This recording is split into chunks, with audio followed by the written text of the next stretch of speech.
must thank both the association for having organized this series of webinar to talk about the incidents and the aftermath of GST post-COVID. Dinesh Tamdeji has issued and in these opening remarks has talked about some issues, but there are so many of them. Some of them have definite answers, some of them we are speculating. Nonetheless, it is important that we have them clearly flagged out so that we are at least aware. There are some issues which may require representation, and such representation may not give us any yield. Nonetheless, it is our duty that we bring to the notice of the government that yes, these are the issues, this way require representation. The businesses are facing very tough time. The cash flow issues are very severe. Now, in such a situation, it is all likely that there are certain business commitments which the entities have taken themselves to would not get fulfilled. There are going to be too many such issues which will require all your attention, and GST will have so much of implication thereon.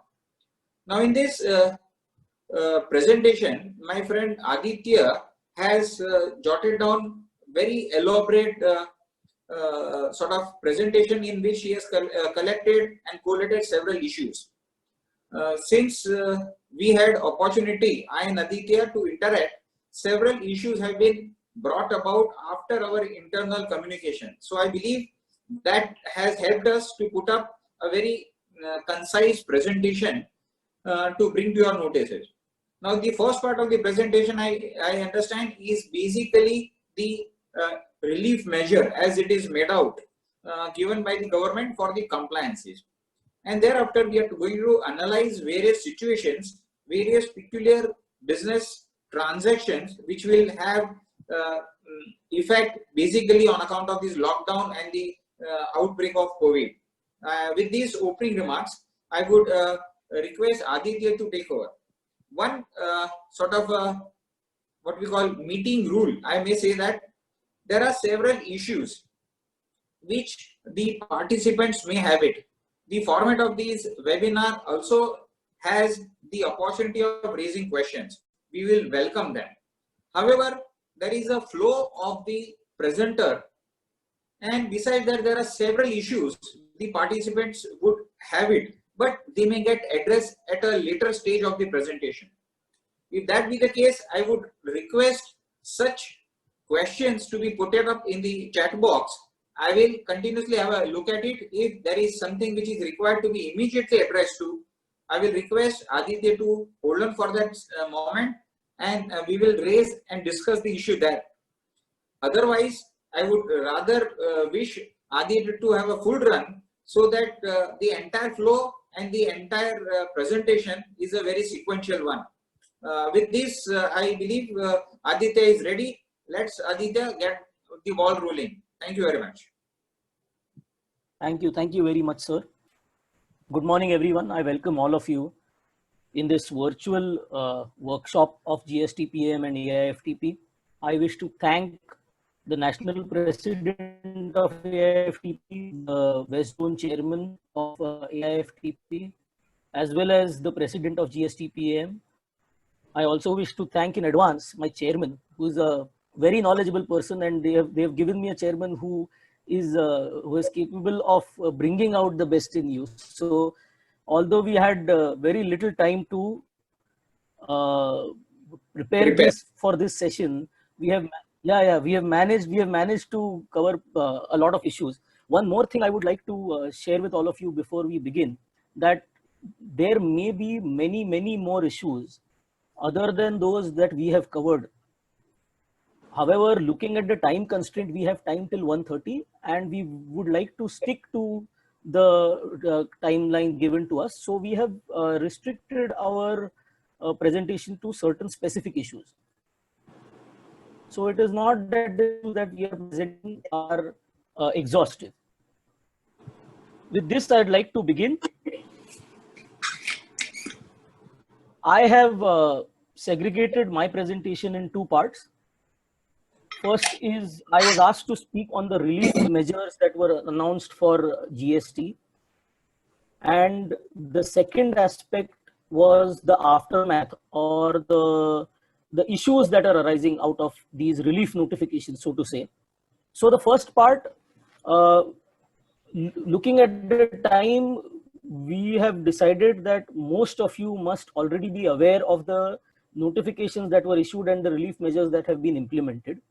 We will try to cover them briefly, not spend a lot of time on these because these are informative, and so that we get a little more time for the issues that we wish to cover.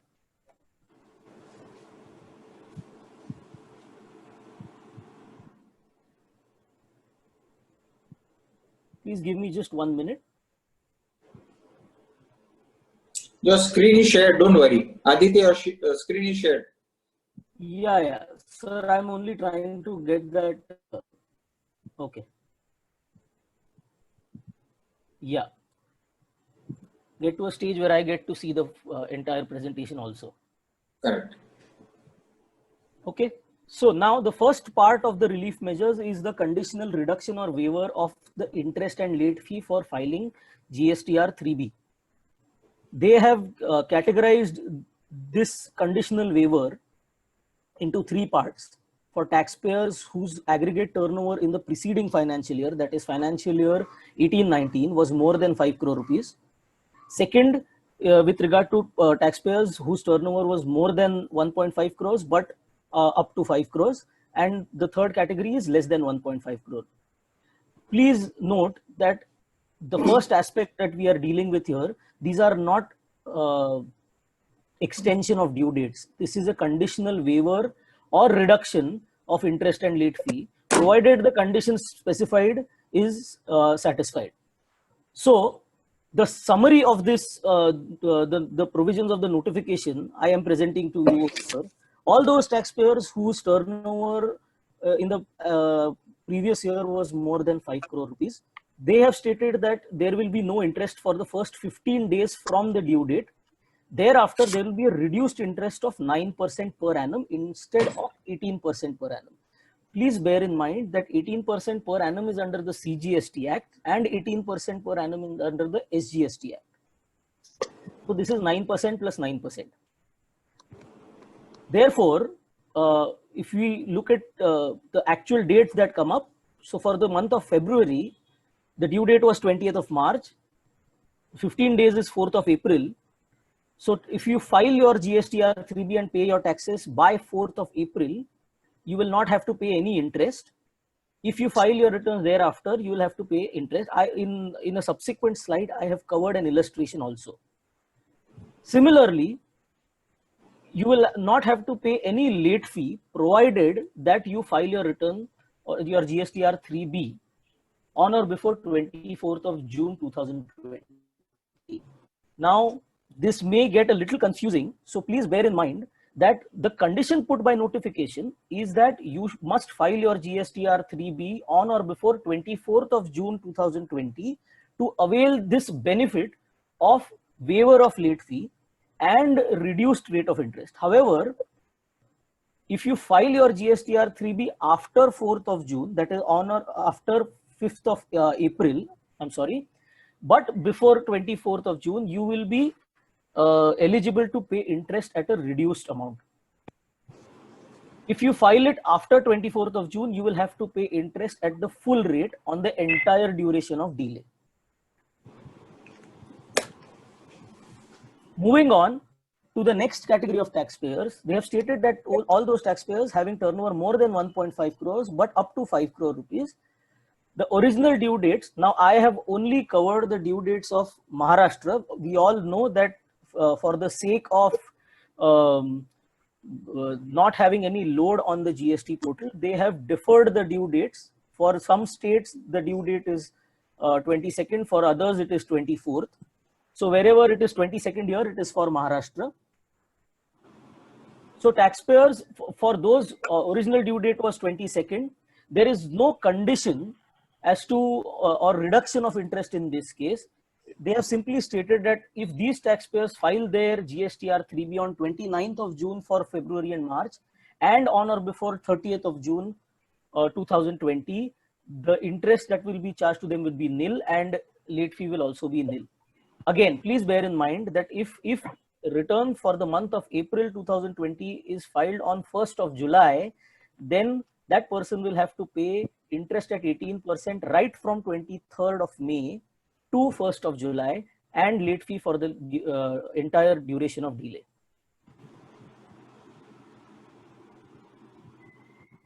Next, the third category of taxpayers whose turnover is below 1.5 crores during the preceding financial year. The due date again was 22nd of the subsequent month. The due dates have been, the dates for availing this conditional waiver are 30th June for February, 3rd of July for March, and 6th of July for April. So, when it comes to the conditional waiver of filing GSTR 3B for the months of February, March, and April, it is only the taxpayers whose turnover during the preceding financial year was more than 5 crore rupees. They have to worry about paying it within 15 or filing the return within 15 days of the due date, or worry about paying interest. The rest of the taxpayers, with regard to this notification of interest and late fee, need not worry about 15 days from the due date. There are other consequences which we will discuss in the issues. As I had stated some time ago, there is an illustration for interest calculation for taxpayers having turnover more than 5 crores. Let's say for I have taken 5 scenarios. This has been taken from Rajat Bhai has written an article in the GST review of April, and he has presented this illustration. So he doesn't matter. You don't have to explain everything. No. It is ready. So this has been taken directly from the GST review. I request keep the participants muted, please. Organizer, please mute everybody. Thank you. Yes.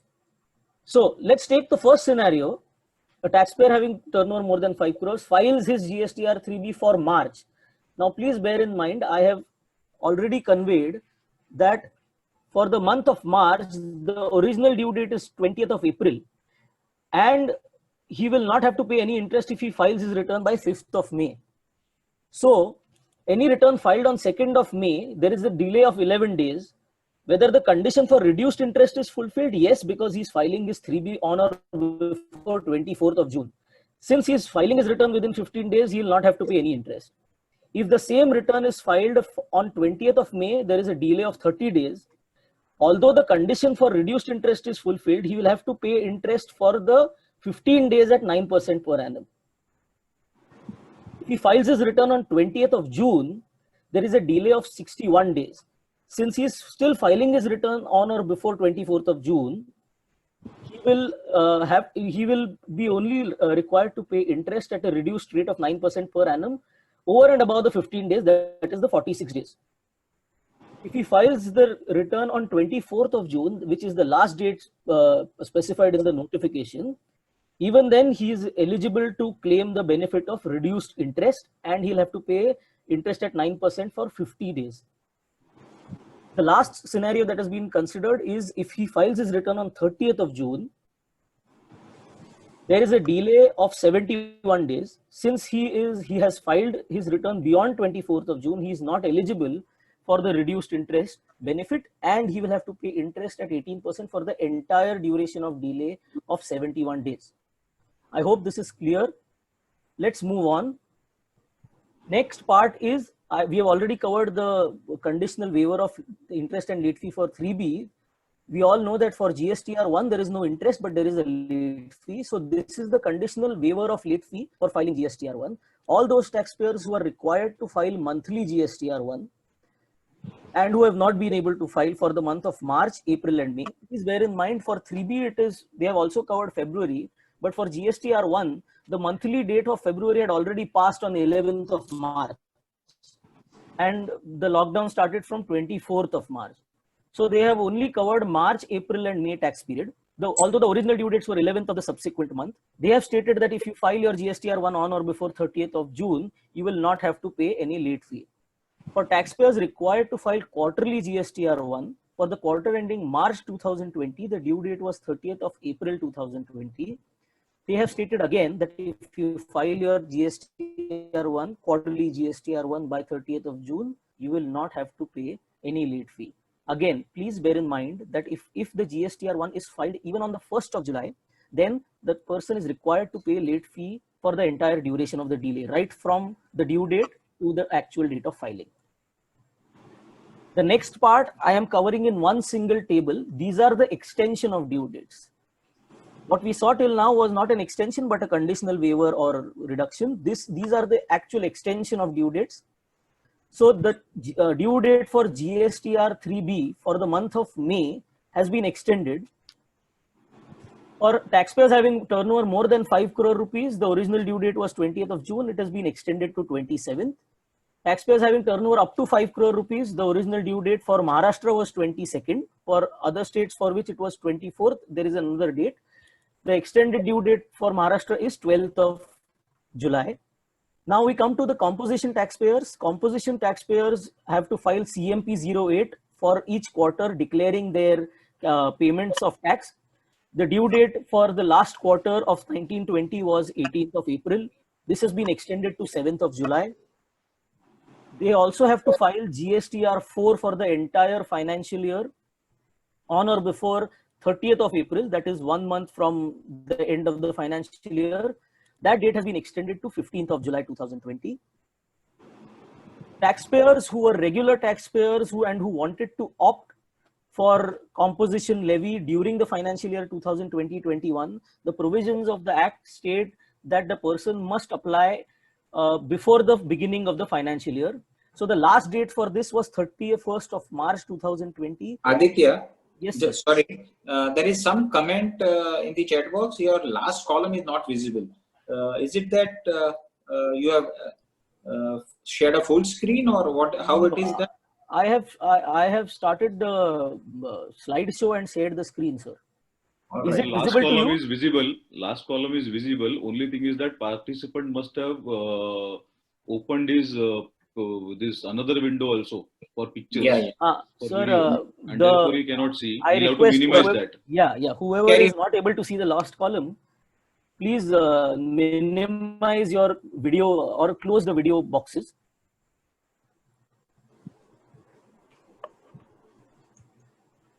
Can we go ahead, sir? Yeah, please do.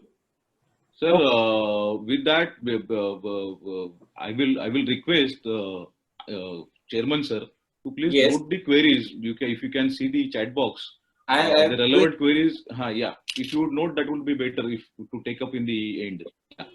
I am happy. Couple of participants are answering inter-se, so my queries are getting solved. Great, thank you. Yeah. Okay, let us move on. So the due date for filing CMP 02 has been extended to 30th of June 2020. All those taxpayers who are regular taxpayers and who switch to composition levy, they may hold certain stock of inputs or goods or capital goods on which they may have claimed input tax credit. The law requires them to reverse the input tax credit and pay the amount. So whenever a taxpayer is switching to composition levy for a particular financial year, he must file that form ITC 03, which is the declaration of the stock as on 31st of March 2020 within 60 days. That is what the law states. So the original due date was 30th of May. This due date has also been extended to 31st of July 2020. So please bear in mind that all those taxpayers who file CMP 02 on or before 30th of June will be eligible to opt for composition right from day one of this financial year, and the financial year has not been extended, because that is one query that has come up from a lot of participants everywhere. The financial year begins from 1st of April 2020. The taxpayer can opt for composition from that date. The last part is by a subsequent notification, they have extended the due date for filing the annual return and the reconciliation statement in form GSTR 9 and 9C respectively. For the financial year 18-19, the due date had already been extended to 30th of June. It has now again been extended subsequently to 30th of September 2020. These were the extensions of due dates. One more table of extensions of due dates is with regard to filing of returns by non-resident taxpayers, ISD, that is input service distributor, tax deductors at source and collectors at source. This there is no notification of extension of due dates. This is covered by the blanket extension that is provided by notification number 35 of 2020 central tax dated 3rd of April. So GSTR 5, 6, 7 and 8, which are required to be filed by 20th, 13th and 10th of succeeding month subsequently have been extended. All have been extended to 30th of June 2020. This extension is for the returns for the month of March, April and May 2020.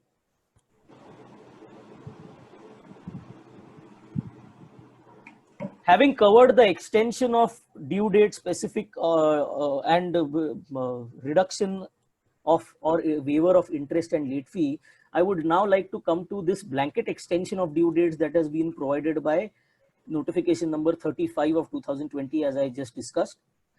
The notification states that any time limit for completion or compliance of any action by any authority or any person which falls during the period from 20th of March 2020 to 29th of June 2020 shall be extended up to 30th of June 2020. So it is very clear, they have stated that any time limit for completion or compliance of any action by either by the authorities or by any person. There are certain exceptions that have been provided to this blanket extension. Now the term blanket extension has not been used by the notification. It is being used by me. Please bear that in mind also. Some may call it a moratorium on compliances. I am calling it a blanket extension with a few holes in it. The holes are the exceptions. Chapter 4, that is the time and value of supply. So whatever, wherever I'm just taking an example for everybody's understanding, that if an advance received by a supplier of service, the advance is liable to tax. If it is received during the period of 20th of March to 29th of June 2020, that the tax payable on that supply or that advance does not get automatically extended to 30th of June. The time of supply remains as to the date on which the advance is actually received. Next, I have simply stated, because the notification in bracket I have provided what that section relates to, so that everybody is aware of it's in one place. 10 effect of lapsing of option for composition levy. If somebody is under composition and he makes an interstate supply during the period 20th of March to, let's take an example that a person is under composition for the financial year 1920, and he makes an interstate supply on 20th of March.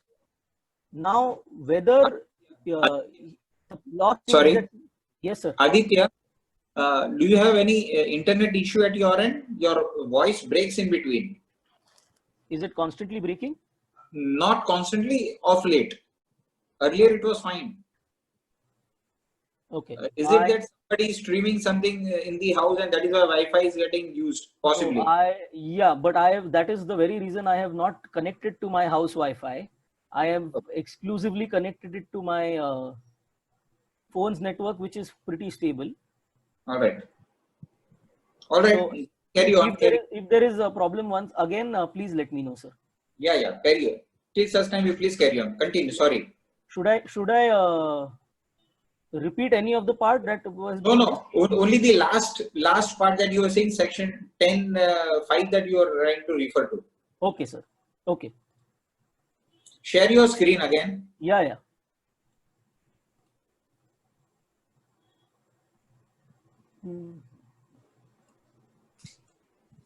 Not able to see the.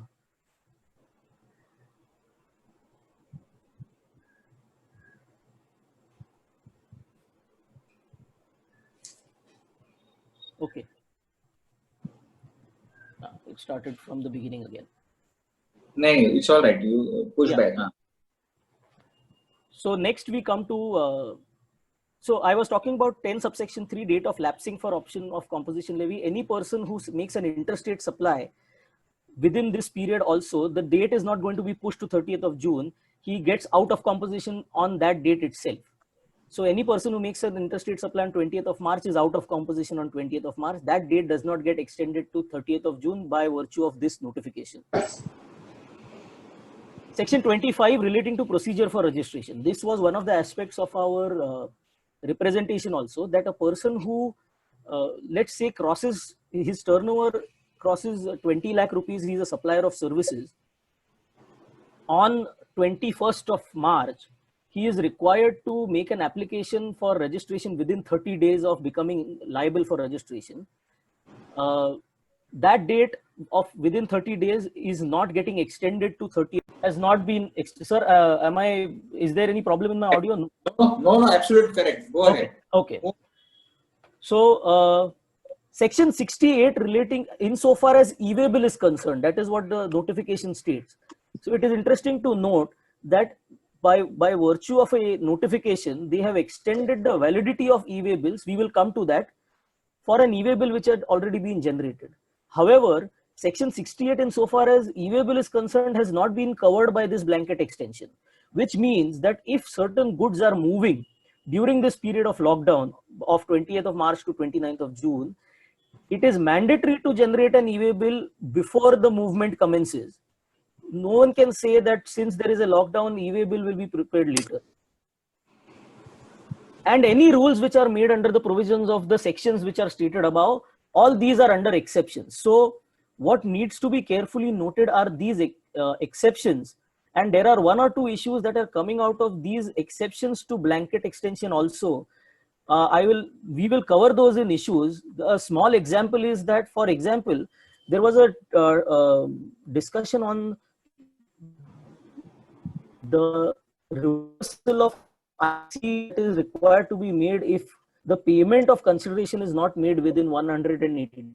So one view was that it is not covered by any exception, so that the time limit of payment, making the payment within 180 days is extended because of this blanket extension to 30th of June. So where 180 days are getting over within this period, it will automatically get pushed to 30th of June, and I will not be required to reverse ITC. Second contention to it is that this blanket extension does not cover that provision because it is in the specific provisions, and it is not any completion or compliance of any action.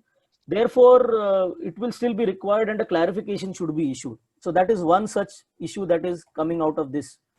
I'll just add here, Yes, sir. Aditya, now that you have raised this issue, friends, one must understand what is compliance under the Act and what is an obligation under the Act. Compliance is the sort of a communication with the department by way of filing return, replying to the notices, etc. These are the compliances. If there is an obligation under the Act or the rules to meet those conditions to avail certain benefits or exemption. Now, these are my obligations under the Act to avail the ITC. 180 days, making payment in 180 days, one of such obligation. Such obligations are not pushed to a later date of 29th of June. That be the case, I am of the clear view that the due date of making payments to the vendor or the supplier within 180 days is not pushed to 29th of June. Let's go ahead. Okay, sir. Next, we come to another notification, or another relaxation that has been provided. The conditions of restrictions on ITC as per Rule 36(4) have been relaxed. We are all aware by now, Sub-Rule 4 was added to Rule 36 of the CGST rules with effect from 9th of October 2019, providing in the beginning that ITC shall be restricted to 20% over and above the ITC that is appearing in. So the rule states the invoice is uploaded under section 37, that is GSTR1. Mummy जल्दी आओ I request the host mummy to का करो इतना mute everyone, please. Yes, please. Done. Appears to be done. Okay. Now, then later on, from I think from 1st of January, this was reduced to 10%. So it was further tightened to state that any ITC that is appearing in your GSTR2A, you can only take 10% over and above that ITC. This was supposedly done to curb the menace of fake invoices. Now, this already was causing a lot of problems in implementation as well as cash flow issues for the taxpayers.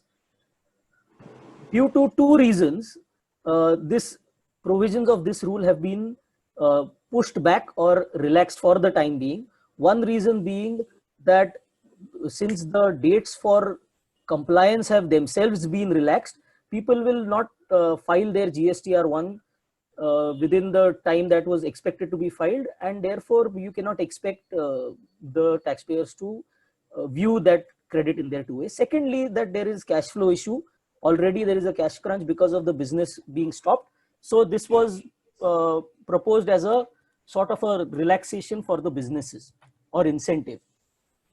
Now, this condition has been deferred till the filing of GSTR 3B of September 2020. What the notification states that the effect of Rule 36(4) shall be cumulatively given by way of an adjustment of ITC for the period from February 2020 to August 2020 while filing the GSTR 3B for September 2020. What this means is that taxpayers can file their GSTR 3B from February 2020 right up to August 2020, which for the time being, let us assume, is due on or before 20th of September. All these GSTR 3Bs can be filed by taking the input tax credit as per books without referring to GSTR 2A or without worrying about restricting your ITC under Rule 36(4). However, one must remember that this ITC is required to be reconciled with GSTR 2A, and the effect of 36(4) for the entire duration from February 2020 to August 2020 has to be given while filing GSTR 3B of September 2020, which for the time being, let's assume the due date will be 20th of October 2020. I hope this is clear. This poses a lot of issues which we will again cover in the issues. Is that okay, sir? Rajat bhai? Rajat bhai, you will have to unmute yourself. Rajat bhai, you will have to unmute yourself.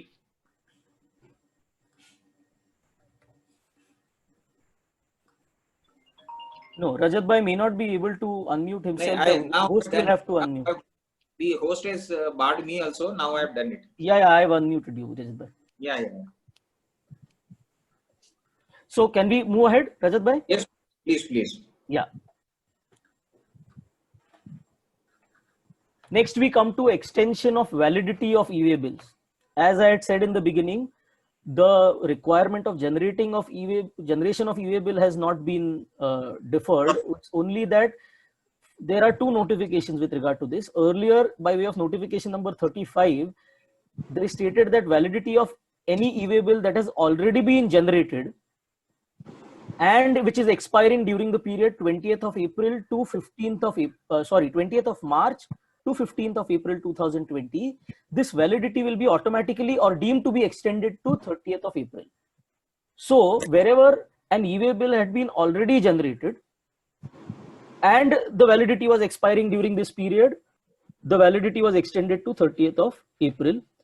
Next, on 5th of May, notification number 40 of 2020 has come, which states that validity of an e-way bill generated on or before 24th of March and expiring during the period 20th of March to 15th of April will be extended to 31st of May 2020. Therefore, please bear in mind that any e-way bill that was generated after the lockdown began and which is expiring during this period on or before 15th of April, the due date does not get extended to 31st of May. We will also cover this issue with regard to UA bill issues we are covering. I have covered the relaxations or the relief measures that were implemented in as short manner or concise manner as possible. Now I begin with the issues that are arising or the aftermath or the fallouts, if we would like to call them. I have segregated these into the issues that have been overlooked while issuing the relief notifications. We had already made a representation to the Union Finance Minister with regard to all these issues which were required to be addressed. Next, I would like to come to the notices that are being issued to the return non-filers. Then ITC related issues, the issues relating to CSR expenses by companies, e-way bill related issues, merchant exporters, advances, contractual obligations, and then any other issues that the chairman may want to discuss. First part, issues overlooked while issuing the notifications.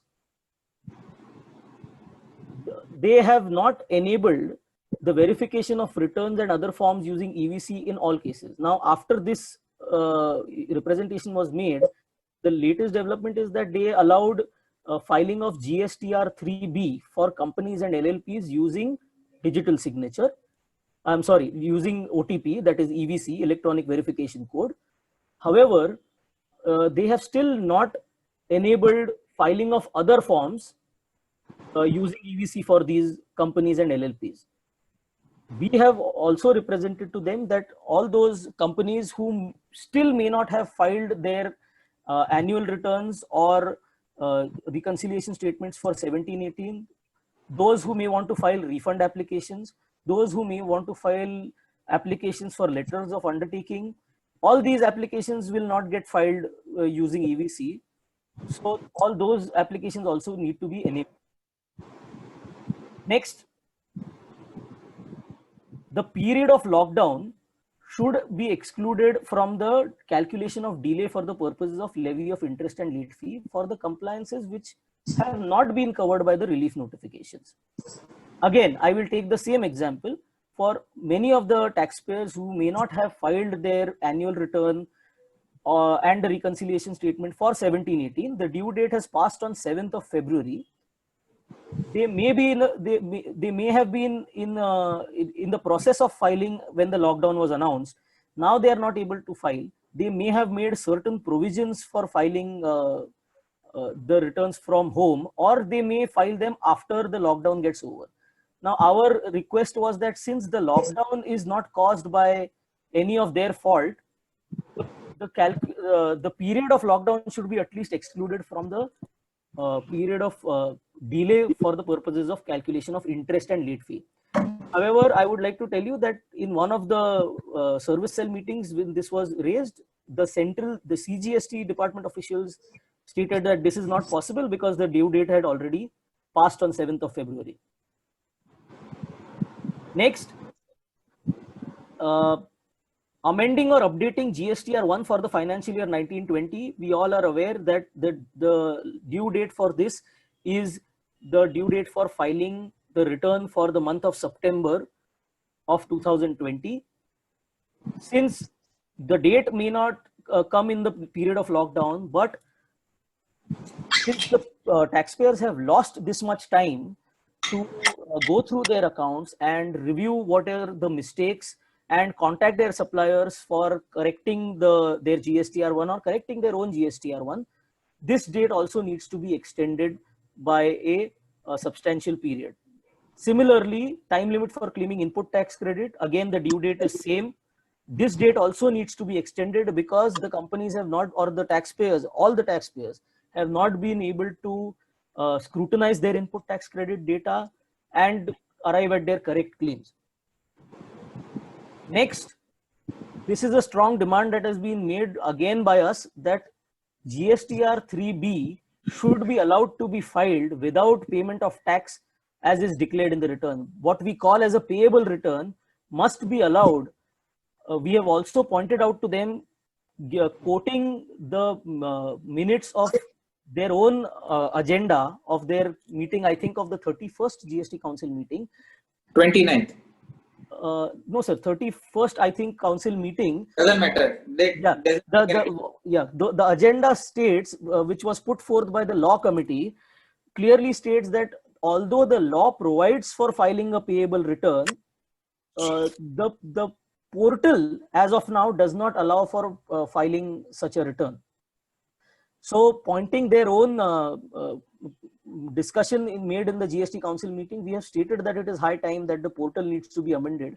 This is primarily for the reason is because people may want to declare their liabilities. However, they may not be in a position to pay the taxes because their collections are also stalled right now. Next, we have stated that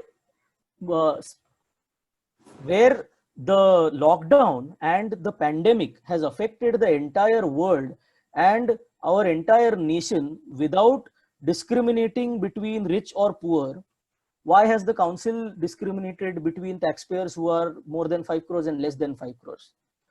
So our request has been that you should grant full waiver of interest for all taxpayers, even those having turnover exceeding 5 crores. In the alternative, if the government wants to treat these taxpayers as large taxpayers who may have capabilities of working from home and who may be in a position to comply, that is why they are expected to comply within 15 days of due date. We have stated that 5 crore turnover limit is too small to treat a taxpayer as a large taxpayer. This limit must be at least extended to 100 crore rupees of turnover.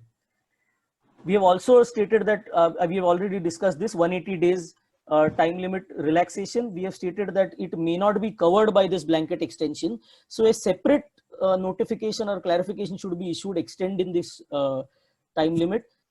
For that matter, a relaxation order may have to be issued because this will require an amendment in the law because this provision is enshrined in the act itself.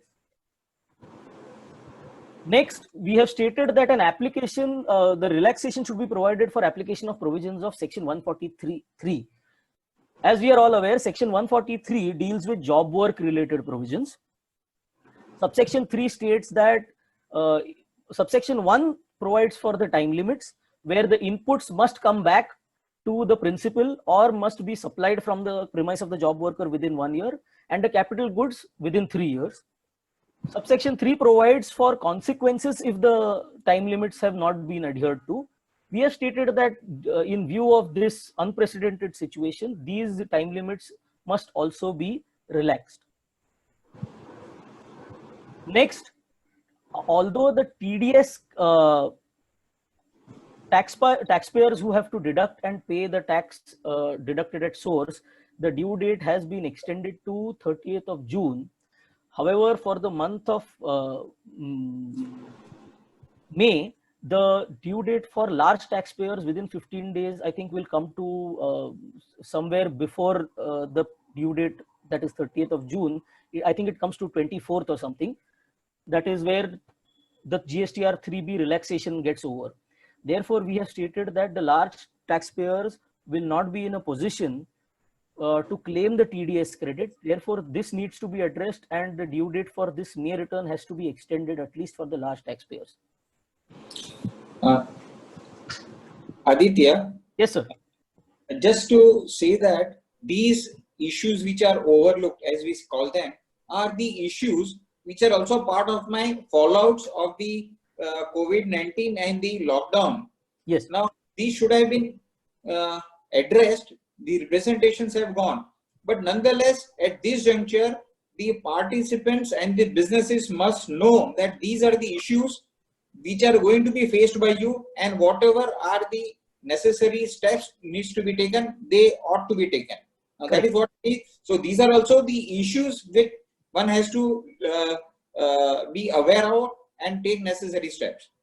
Yes, sir. Please continue. Yeah, as my chairman has rightly stated, the very purpose of coming out and putting all these issues in front of you are that many of them we have tried to come up with solutions also. However, given the unprecedented times, there must be issues, there are issues for which we may not have solutions as of now. However, the purpose of bringing them out is that sometimes these may escape our mind. So by attending this webinar, you will be aware of these issues. If you are performing audits for the financial year 1920, you will bear these points in mind also. You are filing returns for any of these taxpayers, you will have to take all of these points into account. Next, I come to the issue of return non-filers. Now, it has been brought to our notice, many of you may also have seen that notices in form GSTR 3A have been issued for the month of February 2020 to many of the taxpayers. In Maharashtra, the notices that I have seen, all of them have been issued by the state GST department. So I would want to cover what are the provisions of the law in this scenario. I think there are a few participants waiting in the waiting room. I request the host to admit them, please, because that is a pop-up coming. We are continuously admitting them. You Yeah, go yeah. on, you go on. You don't worry about that. No, because that was blocking my screen, that is why. Okay. Notice Meeting. to return non-filer in form 3A, section 46 provides for a issuance of notice. Rule 68 prescribes form GSTR 3A. Now, where return is not filed, in one of the GST Council meetings, I think in the last 2 or 3 months, a standard operating procedure was required to be, they had stated that, recommended that a standard operating procedure should be prescribed. A circular has also been issued in this regard, wherein it states that what should be done, an SMS should be sent, and then on the due date, 1 day before the due date, and then form should be issued. So this notice has already been issued. This notice requests the taxpayer to furnish the return within 15 days. The notice also states that if the taxpayer fails to furnish the return within 15 days, they will proceed with a best judgment assessment under section 62. And there will not be any further communication with regard to this. Now, first and foremost, this has also been represented, but this is what we need to understand. They have not extended the due dates for filing of returns. So be it a small taxpayer or a large taxpayer, what they may have classified as small and large, any taxpayer, even if he waits or files the return belatedly and on or before 24th of June, let's say for 3B, he may not be liable to pay interest and late fee because that has been waived. However, other consequences, being a return defaulter or a return non-filer, are attracted, can be attracted. And unfortunately, notices have already been issued. So we have stated that this is unfair by giving a relaxation by one hand and sending notices with the other hand is not just and proper. But all of you must be aware of this. The penalty provisions under section 122, subsection 1, clause 17 states that where the taxpayer fails to furnish the information or documents which are called for by an officer, shall be liable to pay a penalty of rupees 10,000. Similarly, section 122, subsection 1, clause 3 states that there will be a penalty for collection of tax but failure to deposit the same to the government beyond 3 months from the due date of payment. Please understand this. Let's take a case where the tax was collected in February before the lockdown began. The tax collected was required to be deposited along with GSTR 3B on or before 20th of March. By virtue of that notification, which has not extended the due date, but which has stated that you can file your GSTR 3B later, on or before 24th of June, the taxpayer does not file his GSTR 3B for February. 3 months from the due date, that is 20th of June 2020, if he files his return and pays his tax after 20th of June 2020, but before 24th of June, he may not be liable for interest or late fee. But this penalty will kick in. The penalty is 10,000 rupees or 100% of tax amount, whichever is higher. And I'm not going into the discussion on penalty, but there is a strong argument made by a lot of people that the penalty provisions under the law or under the GST Act are automatic because it says shall be required to pay. My view on this is no provision of penalty can ever be automatic. There will have to be a show cause notice issued, but you should be aware that such notices may be issued because he has not paid the deposited the tax collected from the government beyond 3 months. Please also bear in mind that 120 provisions of 122 have not been extended by way of the blanket extension. So one thing I may say add here for the penalty is that any penalty, the officer in any penalty proceeding, at least in the fiscal laws, the officer who wish to levy the penalty not only will have to give a show cause letter and a reasonable opportunity of hearing, but he will have to establish that there is a mens rea. But for the mens rea, but for the guilty mind, no penalty will kick in. And the very fact that circumstances are beyond his comprehension, beyond his capabilities to make payments or to comply with this thing, it is some sort of a what we call non possibility of a compliances, etc. Yeah. Because penalty may not get attracted, nonetheless show cause will come. We will have to draft a standard template and keep replying that. Please, Correct. please go ahead. Yes, sir. Thank you. Moving on, we come to the ITC related issues. As President Dinesh Tamde said in the beginning, this is one of the issues with regard to ITC that will be faced is the goods that are damaged in transit or which were lying in warehouse and have been damaged during the lockdown period. There can be cases of perishable goods which were in transit which have either been damaged or destroyed, or certain goods may have to be destroyed because of the nature of those goods. Now, section 17(5)(h) disallows or blocks the ITC of goods which are destroyed or written off. Now, the provisions of the law are very clear that you will not be able to claim the input tax credit. That is the position of the law. We have made a representation in this regard, asking them to allow the taxpayers to claim the credit in all such circumstances where the goods have been damaged or destroyed during the lockdown. The outcome of the representation is not known yet. However, if you ask me, the provisions of the Act right now state that you will not be able to claim the ITC. So that ITC will have to be, if it has been claimed, will have to be reversed. Next, we come to ITC of the tax. May I, with permission of chair, may I interrupt here little? Yes, please. Sir, here just to point out the provision of section 17(5), which specifically says, if Aditya also would refer that provision, I'm reading it for all the participants. Notwithstanding anything contained in subsection 1 of section 16 and subsection 1 of section 18, input tax credit shall not be available. It says in respect of the following, in respect of the goods, it means.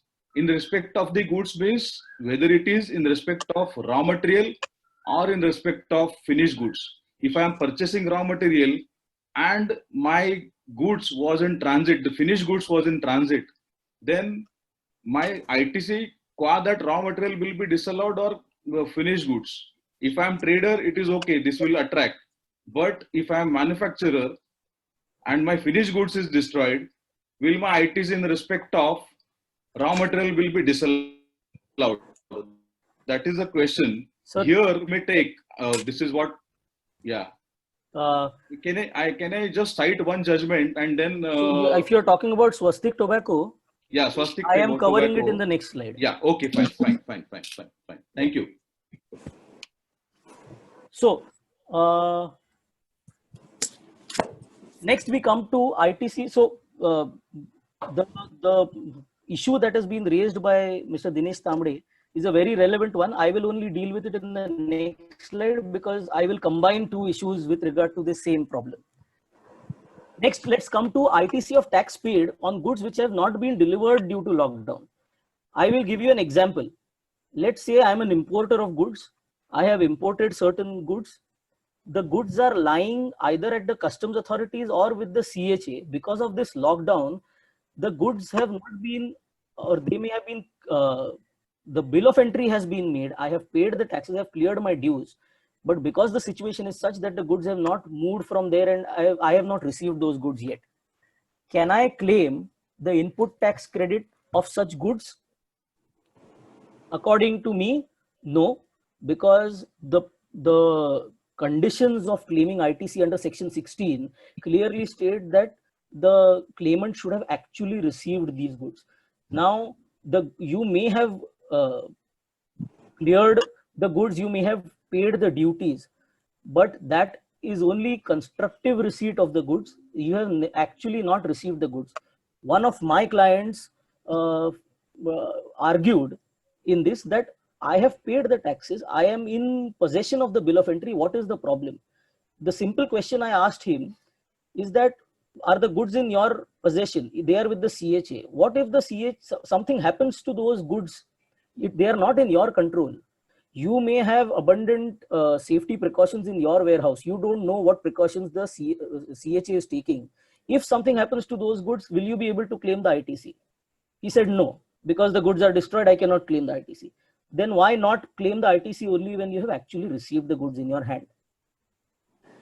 You must also bear in mind the provisions of section 122(1) clause 7, which states that where you claim input tax credit, or you take ITC or you utilize ITC without actual receipt of goods.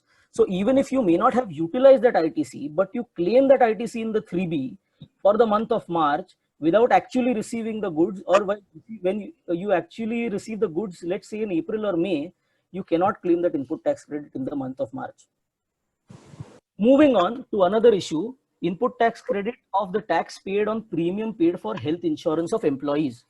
I refer to the provisions of section 17(5)(b), if I'm not mistaken. Yes, section 17(5)(b) states that following supply of goods or services, or both food, beverages, everything, which also states health services. I'm sorry. 17(5)(b). Yeah, clause 2. No, it's not B, sir. 1 minute. It's one. Yeah, it is B1 only. It is the last part. Yeah, it is the last part. This is the amended clause B part 1, which states that life insurance and health insurance, unless they are specified by the act or required by the government. So I will just read the clause for everybody's benefit. Food and beverages, outdoor catering, beauty treatment, health services, etc., etc., etc., except when used for the purposes specified in life insurance and health insurance. Now, there is a proviso which states that provided that the input tax credit in respect of goods or services or both shall be available where it is obligatory for an employer to provide the same to its employees under any law for the time being in force. Now, why this discussion has come up is because there is an order number 40 issued by the Ministry of Health Affairs on 15th of April 2020, which states the standard operating procedure for the factories and the private enterprises to open up. There is an annexure 2 to that order. In that annexure 2, there is a clause 5 which states that health insurance shall be mandatory for all employees. What this means is, the interpretation is that even private enterprises are required to take health insurance for its employees. Subsequently, on 16th of April, there has been a circular by IRDA to all its insurers stating that the order requires, para 5 of annexure 2 requires health insurance. You are therefore requested to start offering comprehensive health insurance packages. And the last line of that circular also states that this is not only for the time being, but shall be continued for all time. Now, therefore, there is one argument which states that till now health insurance under the Factories Act for certain factories it was mandatory. For private enterprises, health insurance of employees was not mandatory. So we never got the input tax credit of it. Now, since the order is issued by the Ministry of Health Affairs, and it mandates the employer to take health insurance, can we not say that it falls under this proviso and it makes it obligatory for an employer under any law for the time being in force? My opinion, that prima facie it appears yes, it can be argued and the input tax credit can very well be taken. Another argument which has been made against this is that this is not mandated by any law, it is only an order. However, in the current scenario where the Disaster Management Act and Epidemics Act has been implemented, I think the order stated under the Disaster Management Act is very much obligation by way of law. So this change, one change is a positive change, that although health insurance will have to be taken, input tax credit can be also claimed. Now, Yes, sir. Yes, sir. Aditya, Yes, sir. add here. Yeah.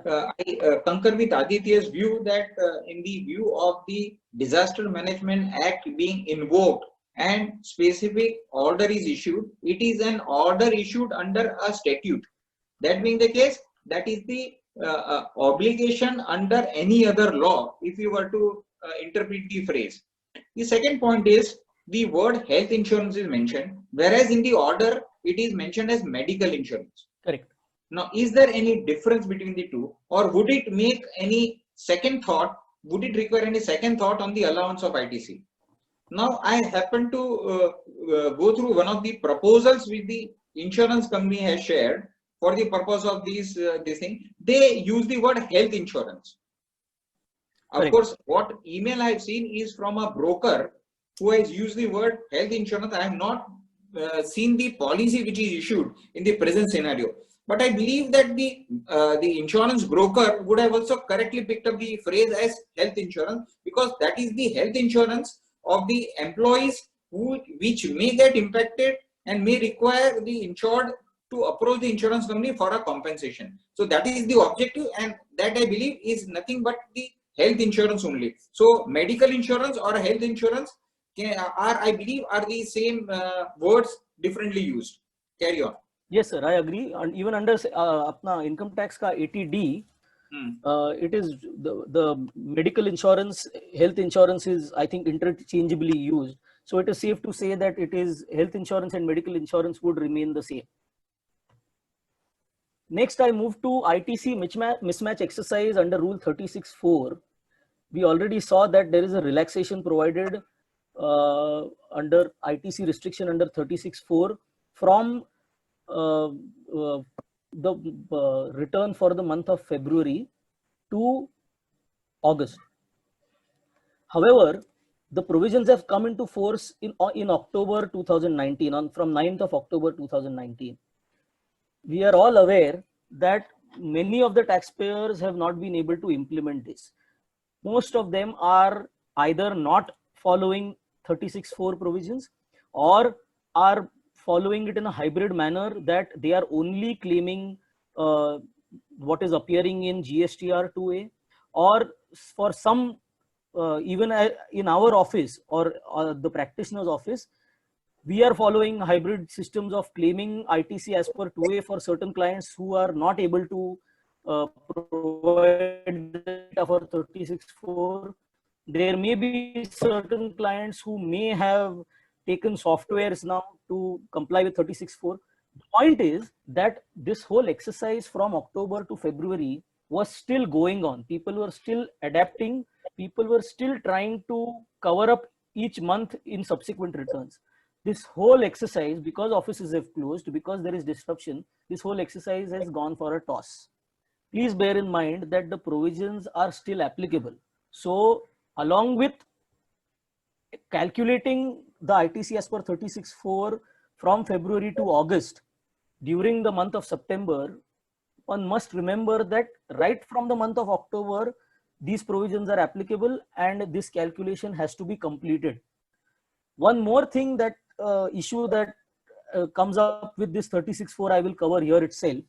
Many taxpayers may have already filed their for February 2020 because the lockdown and the national lockdown began on 24th of March. In Maharashtra, from 18th, there was partially a lockdown situation. So most of the returns which were due by 20th of March may have already been filed. In those returns, we may have considered the effect of 36(4) also. After this, this notification comes, which states that for the month of February, 36(4) has been relaxed. So one thing that we must all remember, I just want to point it out over here, that while filing the return for the month of March, let's say that you have been able to file, or you are in a position to file the returns for March or April now, any input tax credit that was not claimed in the February return for the month of February, owing to 36(4) restriction, can very well be claimed. So for the month of February also, you can very well claim ITC as per the books and show it in this current month return, which will also provide some respite to the taxpayer. Last part, difficulties in accounting and audit finalization due to mismatch of ITC. This issue I would request the chairman to take up, because he is a much capable person to talk about this issue. Well, Aditya, you and I both are chartered accountants, so we are equally qualified. Anyway, the issue is, what has happened is there has been lot of ITC which has remained to be claimed on account of they being not reflecting in 2A. There were certain managements who took the call that let's be conservative. We would claim the ITC as and when they are reflected in 2A. So they have deferred those claiming of ITC to a later date. And now they thought that they would club everything in the month of March when the account finalization takes place. Before the audit, they will provide such as revenue in the books of accounts. So all these accounting entries have remained.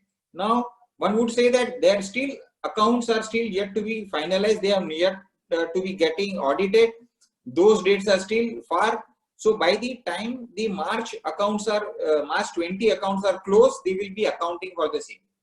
Well, there is no time that they have to approach the vendors to try and convince about it. And there are some very conservative management. They would say that these ITC I will claim till the filing of the September returns. Now, in that case, these claim of ITC may get deferred in their accounting in the next financial year. So all these cases, the auditor will also have to take into account the management policy for in the past on accounting of this ITC as also in the current year, and try and take a holistic view. Institute has also issued specific guidance on accounting, on the accounting or the issues arising out of the COVID-19. All these things will also have to be taken into account while finalizing the audit for the year ending March 2020. Over. Yes, sir. Let's move ahead. Now we come to CSR expenses. I am not going to spend a lot of time on this. I am just giving a quick overview. There are three ways, as I understand, that CSR donation CSR expenses can be incurred by a company. Now, all those who are required, we are all aware of what a CSR expense is. There are certain categories of companies under the Companies Act which are compulsorily required to spend a certain amount, that is 2% of their net profit, on CSR activities, corporate social responsibilities. I think Schedule 7 of the Companies Act specifies the activities. Now, recently, the donation to PM CARES Fund has also been included in the activities of CSR.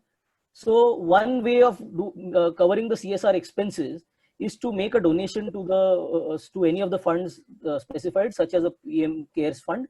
Next, the company may provide funds to a trust or a society under a memorandum of understanding that trust or a society will undertake the CSR activity. This is also a common way of incurring CSR expenses.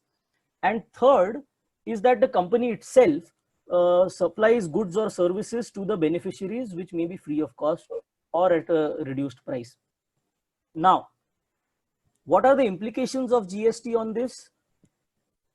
First part, donations made to funds such as a PM CARES fund is not a supply under Section 7 of the CGST Act. So any donation, unless there is, there are also advance rulings which state that unless there is a consideration to it that you will put my name somewhere or such things, it is not supposed to be a supply. So a gratuitous donation is not a supply, so that will not have any GST implication. Next, we come to the funds provided to a society or a trust. What are the tax implications in the hands of the trust or the society? I would like to refer to an advance ruling given by the New Delhi AAR, which state that amount received by the society from a company is not in the nature of grant in aid and is covered by the definition of consideration for supply of goods or services, and the society will be liable to pay GST on this.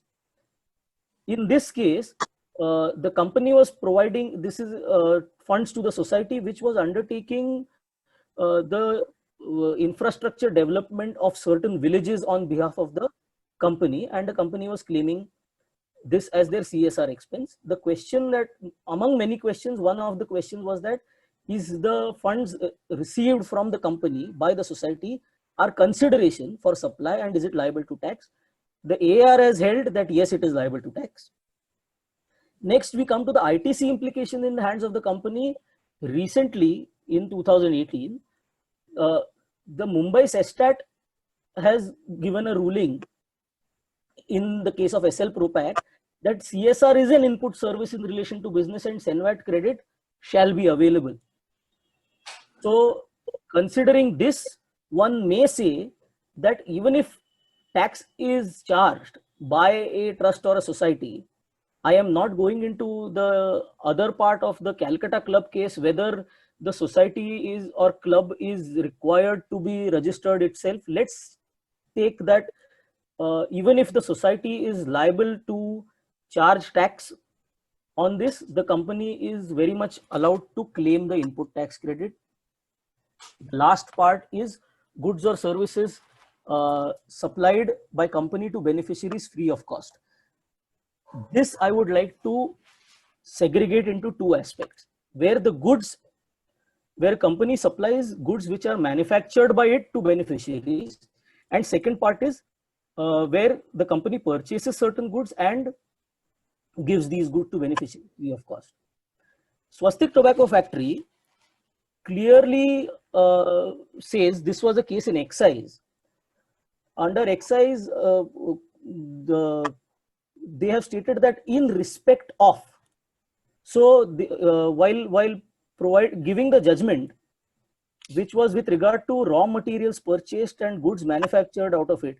So over there, it was with regard to credit to be taken for raw materials, and it was held that when the words that are used are in respect of, it is synonymous with the expression on.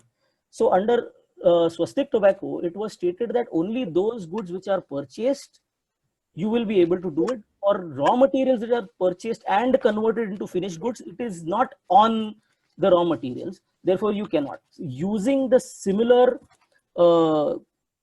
ratio or the same ratio, what Dinesh was talking about with regard to 17.5H. Now, I will come to the issue first. The first, it is an acknowledged position as of now that under 17.5H, whatever goods are, now I will read out the provision. 17.5H states that goods lost, stolen, destroyed, written off, or disposed of by way of gift or free samples. So 17.5 begins with input tax credit shall not be available in respect of the following. That is where the argument comes in, that if I am purchasing certain raw materials, manufacturing certain goods out of those raw materials, and then distributing those free of cost, I am not allowed to claim only the ITC on those goods because it speaks of in respect of. on those goods which are disposed of by way of gift or free samples. However, I am claiming input tax credit on the raw materials, and what I am distributing free of cost is manufactured goods. So this is one argument that can be taken in case of manufactured goods which are distributed. WhatsApp પર ના કશું નથી વાત કરવાનું. With regard to traded goods, where I think Swastik Tobacco Factory, I will cover the second point also, and then I will ask the chairman sir to make a comment on this. With regard to traded goods, yes, 17(5)(h) states that goods which you have, so in respect of goods which are disposed of by way of gift or free samples, I have purchased goods, I have distributed those. So Swastik Tobacco Factory does not come to your rescue with regard to traded goods. However, there is another argument. So before I go to the argument, I must point out that there is a Kerala advance ruling which states that ITC is disallowed on electrical goods distributed free of cost as CSR expenses under 17(5)(h). So that advance ruling states that you are not allowed to take because they are distributed free of cost. However, an argument can very well be made that what 17(5)(h) speaks about is goods disposed of. I am only reading the relevant part. Goods disposed of by way of gift or free samples. These are definitely not free samples. The only argument is that these are gifts. Now, one may argue that any supply which is made under a contractual obligation, or where I have a legal obligation to distribute certain goods because I have to comply with the CSR expenses, cannot be termed as gifts. Only those which are voluntary, which do not have any legal ramifications, can be termed as gift, and therefore there is an argument that can be made that this is not a gift, this is a contractual obligation for which I am supplying these goods. With regard to Dinesh's point on the manufactured goods lost or destroyed versus traded goods, so his argument stating that Swastik Tobacco states that only those goods which are traded goods and which are lost or destroyed, you will not get ITC. If raw material has been purchased, ITC has been claimed, I have manufactured certain goods, and those manufactured goods or the finished goods get destroyed, 17(5)(h) will not apply. Swastik Tobacco Factory is a very good argument. Yes, that an argument, I would like to say that an argument can be made. Chairman sir? Now, can I come in? See, Yes sir, yes. We have heard you at length. Let's understand the very concept. When would the ITC available?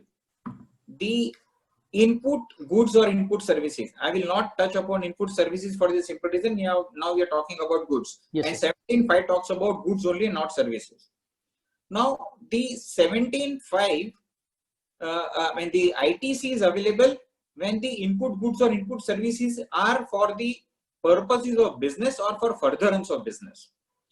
Now, please understand, CSR is an obligation. It is not a business expenditure. Please understand, the Act obligates me to make certain expenditure. Now, this is not a business expenditure.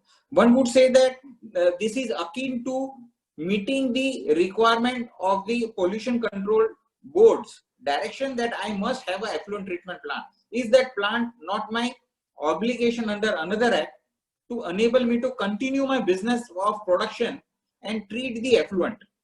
Now, if that argument is extended, one would be able to say that this is my business expenditure, but for this, I would be penalized.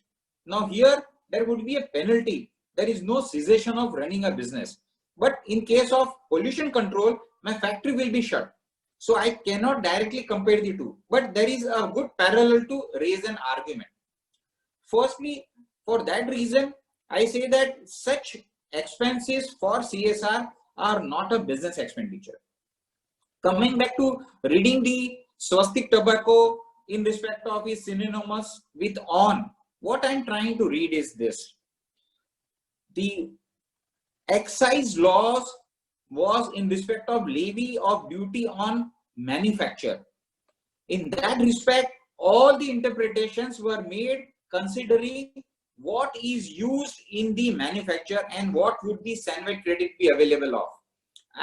frankly admitting, I have not studied this Swastik tobacco in a greater detail, but in a overall conceptual clarity, I will say that the excise law was on tax on manufacture, and accordingly one would be inclined to allow the SANVAT credit. Now, when you come to the aspect of trading vis-a-vis manufactured goods, I believe the entire distinction between manufacturing and trading is of no concern under the GST.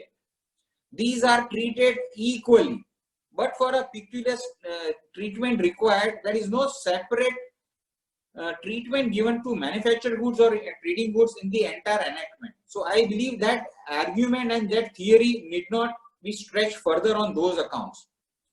Let's not try and twist the matter to say that, yes, I will have a very good arguable case to make it, but that does not mean that the advisory should be to lead to a litigation. If you are drawn to the wall, you may take certain recourse. However, the advisory would not be to litigate. I believe Ashok Bhai Chandak has also just chatted on it. SL Propec judgment on SANVAT has not considered the nature of CSR expenses as to whether they are business expenses. Well, thank you Ashok Bhai Chandak for the immediate response to what I was trying to drive at. So he has also earlier chatted on the pot saying that these are not business expenditure, and fully accept that proposition. Even under the income tax, this is not a deduction Yes. under section 39. Yes, sir. Please go ahead. I think there is endless discussion we have been discussing past 2 years on this account.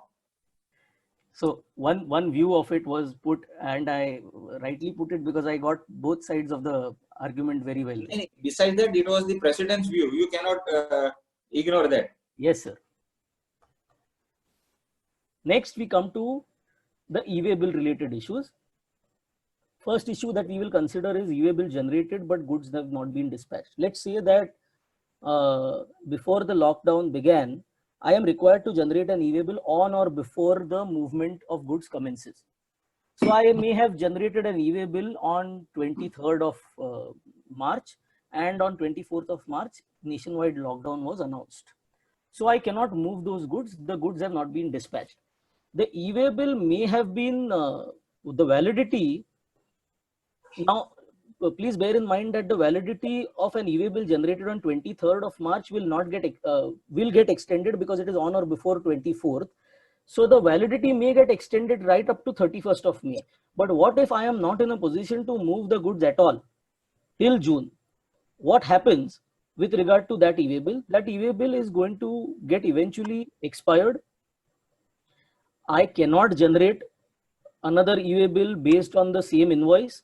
Please bear in mind that with regard to these e-way bill issues, I have been informed that there is another session being held on e-way bill related issues. So we'll only touch upon these, not go in great depth. Secondly, there are 2 or 3 of these issues which, frankly, right now we don't have a solution on, because some of these issues are maybe hypothetical. We may explore these right now. As all of us are aware, most of the e-way bill related issues are handled by the businesses themselves, and we all know how they are expert at making their problems go away. So only when such problems come to us can we be able to guide them on these. Next is, let's say that we have generated an e-way bill, the goods moved, but the goods are stranded en route the destination. So I may have, yesterday we took an example, me and Rajat Bhai, that goods moved from, they are going to Indore. The goods may have gone to Nagpur, and the goods are, let's say, take first example that the goods are stranded at Nagpur. Now the driver is not traceable. The e-way bill may get extended up to validity, whatever it is extended. Let's take an example of e-way bill that is generated after the lockdown began, because the validity extension only applies to e-way bills which are generated on or before 24th of March. What if after the lockdown began, I may be dealing with essential goods, or we all know that for certain period they had started the movement and then it stopped again. So goods may have moved, and then somewhere because there is a lockdown, the goods may have stopped. what happens to such goods? Another issue is, let's say that the goods have reached Nagpur and the goods cannot cross the border because they have stated that no interstate movement is allowed. I have generated the invoice, I have generated the e-way bill, but now what to do about it? I find a buyer locally. Let's say that by my good fortune, I find a buyer in Nagpur. I tell that person to deliver those goods in Nagpur itself. What to do about that e-way bill that was already generated? Beyond 24 hours, you cannot cancel that e-way bill. Another example is of e-way bill that is generated on or after 24th of June, which will expire on 31st of May, but the goods move on 24th of March, which expires on 31st of May, but the goods move on 2nd of June.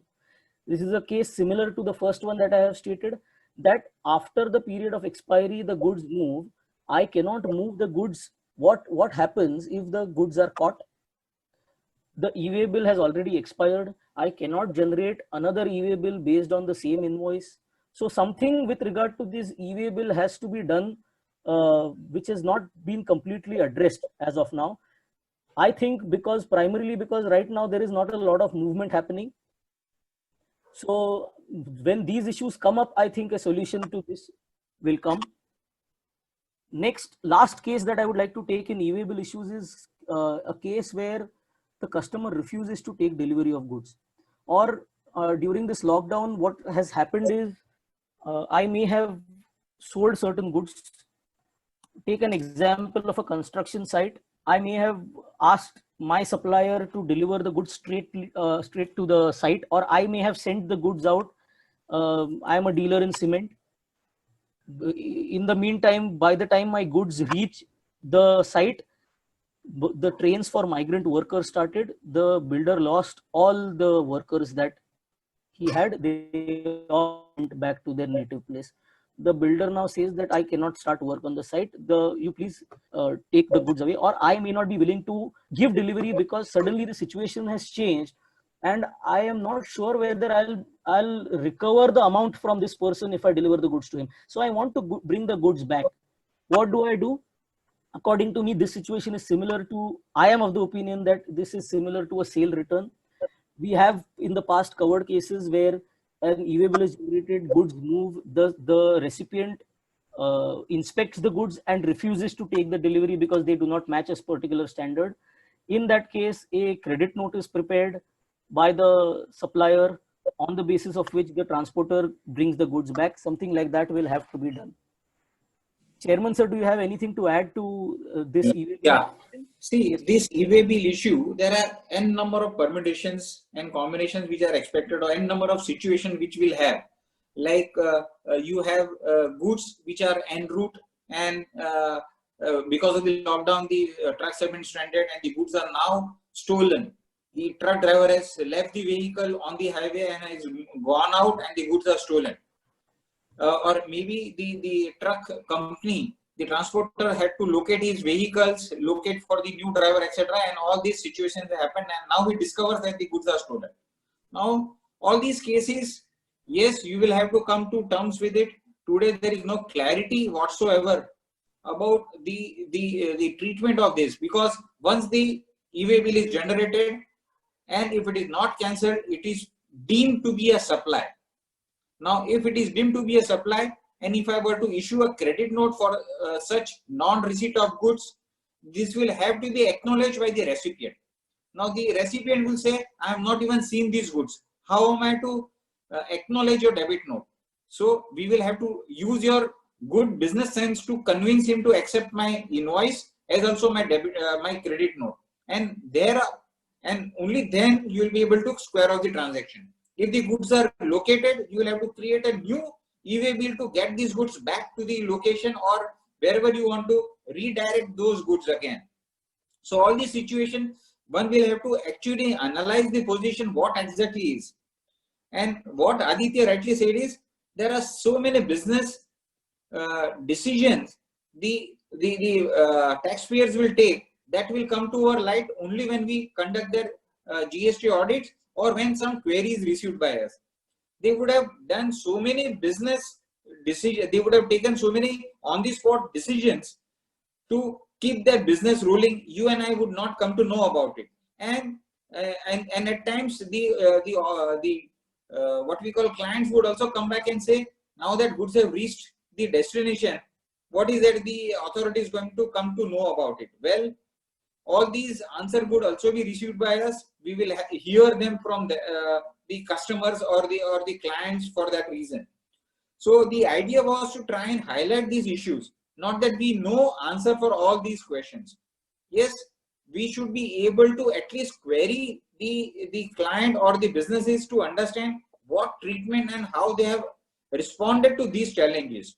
That will help us to understand the exposure and advise wherever feasible or possible to minimize the damages in terms of the loss of credit or in terms of the unnecessary treating those transactions as supply, as deemed supply in the peculiar cases. That's all.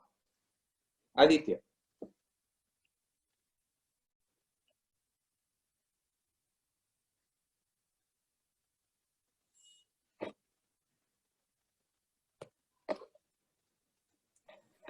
Yes, Aditya. Yeah, screen sharing is.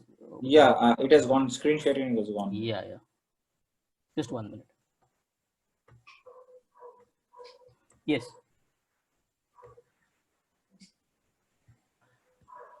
Next, I come to issues relating to merchant exporters. By in terms of notification number 40 of 2017 central tax rate, they have provided a special rate of 0.1% for suppliers who are making supplies to a merchant exporter who will export those goods out of India. Now, one of the conditions that to supply at this concessional rate is that the goods must be actually exported by the merchant exporter within 90 days. There are a lot of multiple other conditions also, but one of the conditions that we are discussing over here is that there is a condition of 90 days within which the goods must be exported out of India. Even if we say, so I am taking a case over here that let's say that a supplier supplied goods to a merchant exporter at this concessional rate on 15th of March.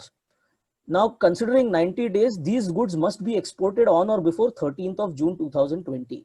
Let's also take a case to consider that blanket extension of notification number 35 also covers this scenario. So that time limit may get extended from 13th of June to 30th of June also. However, if the exporter is not in a position to export the goods at all, even by 30th of June, then we must remember that the supplier will be liable to pay the differential dues. If the goods are of 18%, then 18% minus 0.1%, whatever is the tax that comes as the differential tax, along with interest for the delay. So this is only one part that I wanted to highlight that we must bear in mind. Sir, you have anything to add to this? Yeah, the thing is, Aditya, in this particular situation, you have assumed and accepted that the extended period of the blanket extension would apply. Correct. A while back, we were talking about ITC payment being received within 180 and payment being made within 180 days. There we sort of argued that this is not a blanket, this is an obligation. Correct. So same as the case here, this is an obligation. One such participant have also brought to the notice that the Supreme Court in the the judgment missed out, that they said that all the obligations during the COVID blocked out period will get extended. Would these get also extended and applied to all these cases? Well, friends, this is a matter of interpretation and testing out at the higher forums. I believe wherever the GST authorities wanted to extend, they have categorically given the extension. And to the extent they wanted to give, like the interest. Interest is also an obligation under the Act, but they have specifically granted some partial relief in the interest in a given circumstances, given conditions being met. If that be the case, cannot one say that the revenue or the legislature in their wisdom has granted wherever relaxation possible, specifically, and it is not a blanket, for the obligations. And that being the case, even this is not free from doubt that we consider that 30th June is the blanket extension covering the obligation to export within 90 days. Yes, this is a very good case for a representation, very good case. Here is a exporter. This is for a non-performance of, expecting performance which of a obligation which is otherwise not capable of being performed. And that being the case, such case should definitely get covered by the Supreme Court. But it is a good argument. One can represent based on the Supreme Court ruling that this should be covered. But as of today, I am little conservative to say that this may not get covered. Yes, sir. So again, a fit case for representation to request a clarification on these matters, because these such matters do require clarifications. So And the ball comes back to you only, you being a part of law and representation. LNR convener, yes. So the benefit of delivering such lectures is that we may have represented 50 issues, but the 51st comes to your attention and you can again represent. I am down to my last couple of slides. This issues relating to advances, I think I have already covered while covering the provisions itself. So we must remember that time of supply of services have not been extended. So any receipt of advances on services during the lockdown, the time of supply remains the same, and the requirement of issue of a receipt voucher, and if a service is provided, the invoice also, it remains the same. It does not get extended. The last part of my presentation is with regard to contractual obligation. Now, there are many cases which can be covered, but we are already at 125, 127. So I have only covered 3 or 4 aspects of this. First is a contract for a continuous supply of service. Let's take an example of a lease or rent agreement that has been entered into that requires raising an invoice on a specific date. So my rent agreement or a lease agreement may state that the lessor will raise an invoice within or the 7th of the month for which the rent is being collected or subsequently. So, and a specific amount for a fixed period. So the contract may run for 3 years. Now, what happens to such contracts? I may not be receiving any rent. However, am I required to raise the invoice? What if I am not in a position to raise an invoice, or I have, many of you must have seen that the tenants have requested to reduce the rent for the month or 2 months or whatever, and the landlords may have agreed to it also. So I decide to raise an invoice for a reduced value. Now, whether the time of supply provisions, which require that in case of continuous supply of service contracts, whatever is the date specified in the contract shall be the time of supply. Does the time of supply change is the first question. Just because I raise the invoice after the lockdown is over, because my business is stopped, does the time of supply provision change? Is it okay? According to me, no. The blanket extension again does not cover time of supply provisions. So invoice, even if it is for a reduced amount, must be raised as per the provision stated in the contract. Secondly, what happens? One may say that if the contract provides for an X amount, let's say 10,000 rupees a month, and I now reduce it to let's 4,000 rupees a month for the foreseeable future or few months, am I required to pay tax on 10,000 rupees of GST only? For this one must refer to the provisions of the Contract Act, which provides for impossibility of performance, which provides for novation of agreements. And I am of the opinion that if a agreement is reached between 2 parties to reduce the rent subsequently or for a specific period, then only that will be the amount that should be liable to GST. Second question is, another question that comes up in this is that if I have raised an invoice for 10,000 for the month of April, Subsequently, in May, we decided that no, for the next 6 months, you will pay me a reduced amount. What happens in that case? Am I still required to pay the entire amount? Can I issue a credit note? If I issue a credit note, is it a discount under Section 15? Can I say, can the authority state that this does not satisfy the test of Section 15, therefore you cannot reduce your value of your supply? In my humble opinion, that this is not a discount also. It is simply change in transaction value subsequently, for which a credit note under Section 34 can very well be raised. Next part that I am covering in contractual obligations is the penalty or damages for non-performance of contractual obligations. A contract may contain provisions which provide for payment of damages in case of non-performance. Now, it is worth mentioning the advance ruling in case of Maharashtra State Power Generation, or Mahagenco as it is called. This advance ruling stated that these are liquidated damages which are liable to GST.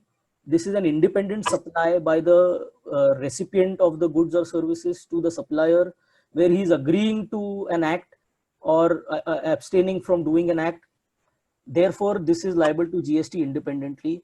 This case went up to the appellate stage, and the appellate authority has also confirmed the ruling of the advance ruling authority. I am aware that there are two views with regard to this liquidated damages. As of now, I can only tell you the position that is held by the department is that any damages for non-performance of contractual obligations are liquidated damages which are liable to tax, liable to GST as an independent supply. One may argue that these are specified in the contract. This is not an independent supply. But that is an argument that is made in many other cases also. We may see a lot of cases of this. One more thing that came to my mind, or as was pointed out to me by my chairman also, is what happens if, so I have framed a question here, is that there may be a penalty or damages clause in my contractual, in my contract. However, looking at the situation, the recipient forgoes the damages under the contract, so I will not ask for the damages.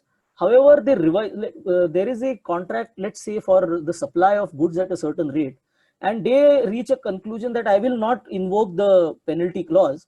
However, for the remaining period of the contract, the goods will be supplied at a reduced rate or a revised rate.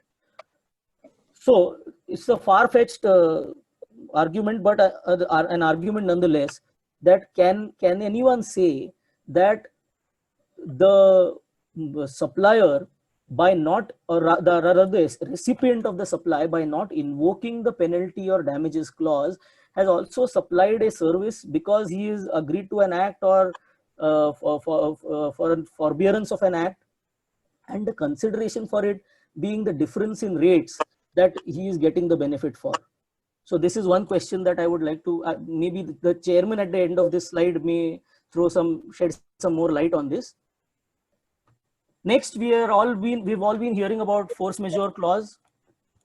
Black's Law Dictionary defines it as an event or effect that can neither be anticipated nor controlled.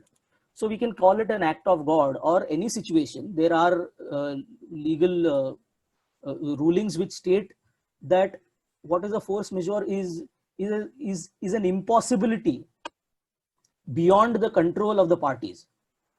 So can we say that legally enforced lockdown by invoking the Epidemic Diseases Act and Disaster Management Act is, if I am not mistaken, I cannot quote it from anywhere, but somewhere it has come in my reading that the government has allowed to evoke the force majeure clause. It is notification dated 15th of February 2020. Okay. Central government has issued a notification. Okay, so it is legally allowed to invoke the force majeure clause.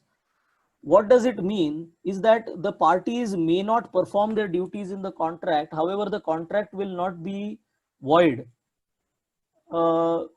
Therefore, there will not be any GST implication if no action is taken by either of the parties by invoking this clause. However, there may be many cases where the contract may not contain a force majeure clause. However, it is always recommended to have such a clause, but there can be certain contracts. What happens to those contracts which do not have a force majeure clause? I would like to refer to section 56 of the Indian Contract Act, which speaks of frustration of a contract or impossibility of performance. So, impossibility of performance makes the contract voidable at the option of the parties. So, in that case, the contract, even if it is a continuous supply, may get. So, this is again a discussion to be had on a different topic of GST with regard to Contract Act. However, there may be certain agreements which may not have a force majeure clause and which have to be looked into. The last point that I would like to cover is that of a payment by a principal contractor to a labor contractor without any supply. So I will put up a case for you that I am a company which employs certain labor on a contract basis. I have entered into an agreement with a contractor. Now the MHA order states that I should pay salaries to my employees. So whoever are on my payroll, I may be paying them salaries. However, labor contractor, the people who are working for me are on contract, they are not my employees. They may be on the payroll of the labor contractor. The labor contractor may decide to pay them salaries out of goodwill. Humanitarian ground or goodwill. The principal contractor may decide that I would like to pay to the labor contractor so that he can keep paying salaries. Now, what happens in this case? From what I have seen in such cases, the labor contractors are issuing invoices stating that supply of services. However, we all know that during the lockdown, there has not been any supply of services of labor because labor cannot come to work. What happens in such scenarios? Does the principal contractor be able to claim the input tax credit of the invoice? Another question that can be raised is whether it is a supply in the first place attracting GST, because a gratuitous payment by the principal contractor or on humanitarian grounds by the principal contractor to the labor contractor need not be treated as supply at all because there is no supply of service that is being received. So that is another argument. What I have seen is that invoices are being raised. Input tax credit is something that remains a question whether it will be allowed or not. In my opinion, given the unprecedented situation, another clarification should be given that in such cases, ITC should be allowed only with this limited regard to payment of labor contractors because salaries were mandated. Sir, I have finished this. You have any questions? Yeah, I will start with your last point of this slide about the contractual labor payment. Please understand that there is no supply of labor. These were gratuitous payment. So if the labor contractor has issued an invoice, this was only to facilitate the accounting department of the what we call owners or the principal contractor to process that payment. Now that is where the fallacy lies. In such a case, what should be done is the principal contractor or the owners should debit these expenses as not the capital expenditure for the site, but should be debited as gratuitous payments or as donations. So there would not be any need for raising an invoice by the labor contractor. And as such, labor contractor, even if he acknowledges, he should acknowledge this payments as received on behalf of the labor force that he is going to pay for. So this accounting would ease out the issue and would ease out and possibly leave out the representation. And there is no question of claiming ITC. And I am strongly of the opinion that the board will never allow such kind of an ITC even for this specific COVID period. If they were to do it, it will open up the Pandora's box and we will have n number of reasons to ask for the ITC, including for CSR, including for the goods damage, and there will be n number of situations. So such expectation is beyond my understanding. Now, when we talk about force majeure, you have rightly covered and well covered the provisions of frustration of the contract being voidable vis-a-vis the void contract, and at the option of the contracting parties. Now, what will likely to happen is the contracting parties will come to a settlement, inter se, saying that this is beyond the compliance, beyond the contracting parties to perform in the contract. So they come to a middle ground so as to push the deadline, so as to push the payment terms, etc., etc. So that being the case, this is at the instance of agreement with both the parties. Those frustration contract, I mean, section 51 of the contract act would get operate, and this will be novation to the contractual terms which was agreed upon beforehand. As mentioned by me a while before, 15th of February 2020, central government has issued a notification declaring this to be a national disaster and invoking the force majeure clause. That being the case, we have a backing to fall back to this particular clause, and wherever there is no such clause, obviously the contract act is supreme for all the contracts that we have between the supplier and the recipient, or for that matter any contract. If that be the case, the contract act having the subject of force majeure and frustration of contract and the possibility of non-performance of a particular obligation, and this notification being issued by the central government, even if there is no specific contractual term of invoking force majeure clause, this will still be operative. And there are n number of other contractual obligations which will come. That will be a case of a future contract of supply of goods, and those goods are not getting respected on due dates, and that will be a contractual term to decide on a future date how to determine the compensation or a penalty. Well, if there is a clause in the contract, future supply contract, and not on the contract on the commodity exchange, I am simply talking about contract which provides for a future date of compliance or future date of supply of goods or services, and that is not getting done. And if there is a clause which provides for a mechanism to work out the compensation, now in that case, I am of the strong view that the Mahagencos, AR, etc. is of non-starter. This is the contractual term which a contractual condition which has provided for a mechanism to work out the compensation amount, which will replace the sale price by a higher or a lower amount. If that is the case, I am of the view that that will replace the higher or the lower price, as the case may be. The contractual price will get replaced by higher or lower price. So that is a price discovery mechanism, as we call that. If that is the case, then it is not in the nature of damages. Even if in the market terms, in the customary, in the trade parlance to term them as penalties, it is nothing but a mechanism to work out the new price. If that is the case, it is out of the question of being damages. Well, there are n number of things to talk about. We are looking to the end of the session. Couple of queries which are relevant. Otherwise, one would say that we have not adhered to the rule that we started with. Before we say thank you, big thank you to all of you, I will take a few queries. Now, one such query is the interest payment must with the returns? Yes. As of today, as the rule stands, the interest is must to pay along with the filing of the return. There are cases where people have started dealing in essential commodities which they were heretofore not dealing into.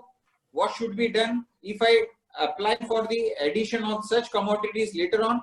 Well, this is not a core field which requires amendment to the registration certificate, and I understand that this can be done online, and there is no need for any other endorsement by the nodal officer. And further to state that majority of the states, the government officials have been allowed to work from home and they have access to the server. Even if there is some permission required, some endorsement required, such things would be done. Now, there was one query which says that I have a godown which is in a green zone, whereas my office is in the red zone. So I am not able to raise an invoice, but invoice is raised from my resident as of today as a temporary arrangement.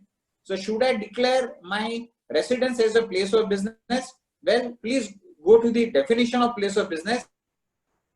Place of business includes place where the books of accounts are kept. Now that you have started raising invoice from your residential address, technically speaking, these would be added to your place of business. One query is in respect of goods which are diverted and e-way bill, etc. We have already covered. Now, one interesting query is where a transporter who is a GTA and the recipient has to pay RCM on the basis of the receipt of the service as the reverse charge mechanism.